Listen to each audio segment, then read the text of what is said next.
Ma'am, நான் உங்களோட student. ரேக்கி level 2 முடிச்சிருக்கேன். உண்மைய சொல்லணும்னா, நான் அந்த ரேக்கிக்குள்ள வரதுக்கு முன்னாடி என்ன சூஸ் பண்ணது ரேக்கியா தான். நான் சூஸ் பண்ணதில்ல ரேக்கிய.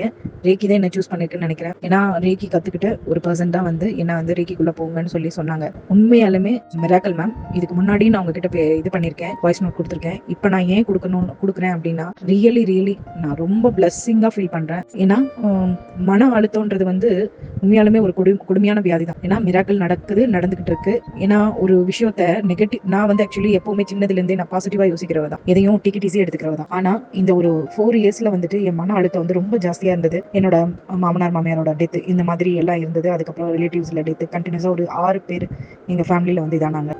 அது வந்து ரொம்ப மன அழுத்தத்தை கொடுத்தது. இது என்ன ஆச்சுன்னா என்னோட ஃபேமிலியை நான் அஃபெக்ட் பண்ண ஆரம்பிச்சேன்.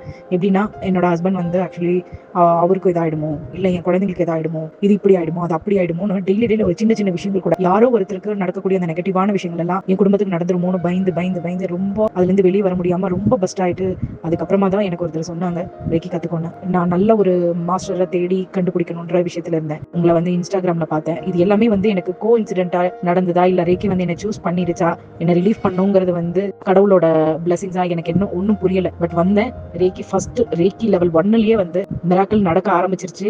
ரொம்ப ரொம்ப ரொம்ப ரொம்ப ரொம்ப நன்றி என்ன இந்த மாதிரியான ஒரு நெகட்டிவ் எனர்ஜில இருந்து வெளியே கொண்டு வந்ததுக்கு. இப்போ ரேக்கி லெவல் 2 நான் கத்துக்கிட்டேன் கண்டினியூஸா. அந்த ரேக்கி லெவல் 2 கத்துக்கிட்டதுக்கு அப்புறமா எனக்குள்ள ஏற்பட்ட இந்த மிராக்கிள்லாம் உண்மையாலுமே விவரிக்கவே முடியாது. நான் ஆக்சுவலி பாத்தீங்கன்னா எனக்கு வந்து ஒரு இண்டிபெண்டன்ட்டா இருக்கணும். இண்டிபெண்டன்ட் மீன்ஸ் ஃபினான்ஷியல் இண்டிபெண்டன்ட்டா இருக்கணும் அப்படின்றதுல ரொம்ப ஒரு தீவிரமா இருந்தேன். யாரையும் டிபெண்ட் பண்ணக்கூடாது. ஏன்னா எப்படி இருந்தாலும் ஹஸ்பண்ட் கிட்ட கேட்டு வாங்குறதுக்கு நம்ம ஏதாவது ஒண்ணு பண்ணணும். ஆனா எதை பண்றதா இருந்தாலும் ஒரு தயக்கம் இதெல்லாமே நிறைய இருந்துச்சு. தயக்கம் எல்லாம் ரொம்பவுமே என்ன டிஸ்டர்ப் பண்ணிச்சு. இதோ இப்படி ஆயிடுமோ அப்படி ஆயிடுமோன்னு அதான் ஸ்டார்ட் பண்ணலாமா பண்ணா நல்லா போகுமான்ற அந்த பயம் எல்லாம் இருந்தது.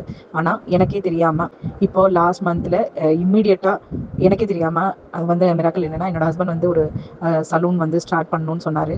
அது நான் ஏன்னா வந்து நல்லது கெட்டதும் சரிசமமா எடுத்துக்கணுங்கிற மனப்பாங்க வரணும் அப்படிங்கிறதுக்காக நான் ஒரு பெரிய இதா வந்து சரி நமக்கு தான் பண்ண போறாரோ அப்படின்னு எல்லாம் எதுவும் யோசிக்கவே இல்லை.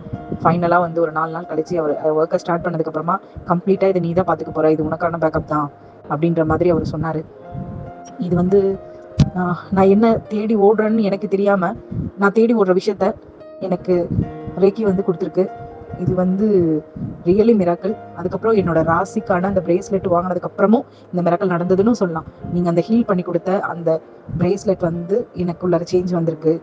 ரேக்கியும் என்னை வந்து ஒரு பக்குவப்படுத்திட்டு இருக்கு. இது எல்லாத்துக்கும் காரணம் குருவான நீங்க தான். உங்களுக்கு நான் எப்பவுமே கிராட்டிடியூட் பண்ணிக்கிட்டே இருக்கேன். நான் உங்களோட பிளெஸிங்ஸ் எனக்கு வேணும். Gratitude ma'am, gratitude. என்னோட குரு பாக்யா மேம்க்கு என்னோட gratitude. Thank you so much ma'am.